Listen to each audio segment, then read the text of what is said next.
internet family, good morning. It may not be morning by the time I actually post this, but we'll see. So I want to talk to you guys today about what I'm looking at right now while I'm driving. I've got a decent little drive to work today. Everybody's building log cabins. And I'm looking around and it's absolutely gorgeous. Like, if you've never been to Tennessee, for those of you that don't live in Tennessee, you have got to give us a visit any time of the year.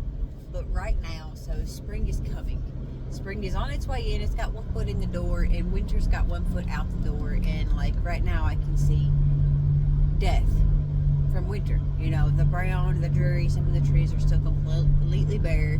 Some of the woods are still completely just covered in brown and dead leaves and all this stuff. And then in another section of the same, same line of sight is the blooms. You know, the Bradford pears that everyone hates so much are blooming, and the dogwoods are blooming, and some of the bushes are blooming, and there's buttercups, daffodils, whatever you want to call them, all over the place, and it's beautiful. And what I am reminded of is that while I'm looking, so there's death everywhere, but this death is what is feeding the new life.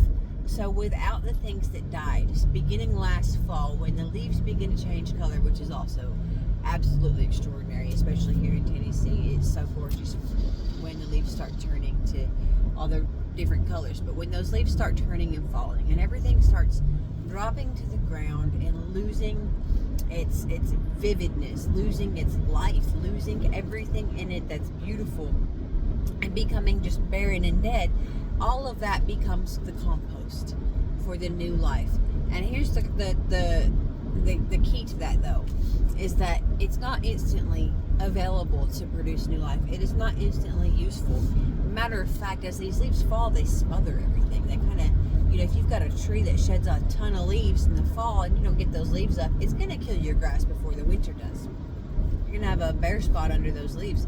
But that's the point. All of that becomes the compost, becomes what decays and gives life to the soil, so that the soil can give new life to the new things coming. And this is where seasons are so important, and this is how God works in our lives. And I've seen this time and time again in my life. So every time I'm feeling something like something's dying, something is ending in my life, there's a season that's going away, and I know that as painful as that may be, sometimes I know it's actually the beginning of something new. People say, when God shuts one door, He opens another, but I like to think of it more like seasons, because it is seasons. It's just a transition. It's a smooth transition. The things that die in one season, they're not even usually available the very next season, but the fruits of that death will be available in a coming season later on. God doesn't waste anything. God doesn't waste anything. And the most beautiful thing about that to me is, and especially living here in Tennessee, I have such a cool way to just compare it. I can give you a tangible, visual comparison, so every season here in Tennessee is absolutely gorgeous.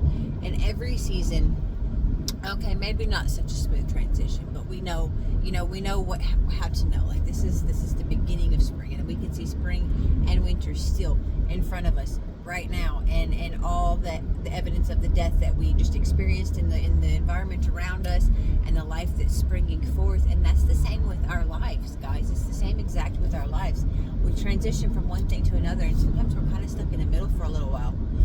Sometimes we're kind of, okay, so here's all this yuck from this season that's dying. It's officially useless. It's officially dead, but there's still so much of it left here that I have to get rid of, that has to work its way out of my life. And meanwhile, there's these things sprouting up over here that are absolutely beautiful. And I don't really know what they're going to look like, but I know they're going to be breathtaking, and I know it's going to be wonderful. And we wait, and we sit in those seasons with the Lord, and we transition with the Lord, and we let Him do what He wants to do in our lives. Just like, we have no control over what's going on around us. Winter, spring, summer, fall, it comes and it goes, and it comes and it goes, and we have no control over that. It's the same with our lives. So, just put your seatbelt on, throw your hands up, and enjoy the ride, enjoy the beauty around you all the time. And as one season ends, you mourn it if you need to, but just be grateful for the compost that season ending is creating for a season that is coming, and stay in the season that you're actually in. So, you guys have a wonderful day. If you don't get outside much, I want to encourage you to get outside, enjoy Enjoy the beginning of something new. Let it encourage your soul and bless your heart. You guys have a wonderful day. Love you all.